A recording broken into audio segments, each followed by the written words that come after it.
અલ્યા 1000 રૂપિયા પડ્યા છે અને હજુ 1000 બીજા કમાવા છે. અશ્વિન 1000 ના 2000 કરવા. એટલે આને પણ બતાવી દી યાર, મારે હારું મારે 1000 જ છે. 1000 ના 2000 કરવા તો કે હું પહેલ જ કરી આલ્યું તને. 1000 ના 2000 કરવાના પણ ફાડીને તો નહીં કરે ને. ના, જો હું જીતી જાઉં ને હા. તો તારા 1000 મને આલ દેવાના, અને જો તું હારી જાય ને તો હું 1000 તને આલીશ, એટલે તારી પાસે 2000 રૂપિયા થઈ જશે. કઈ રીતના હલવાના? તારી હાથની અંદર 11 ઓગળીઓ હે. મારા હાથમાં 11 વાગ્યું. હા શું વાત કરે યાર? તો બતાવ તને.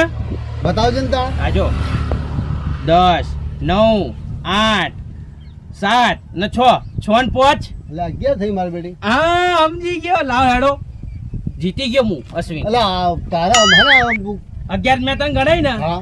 તો લાવ હેડો. એટલે આ તો આવડે હું તો લોચા પડી ગયો હવે. 11 વાગે તો હોય નહીં યાર. 1 2 3 4 5 6 7 8 9 10 છે. એ 1000 રૂપિયા લાવ મારા પાછા.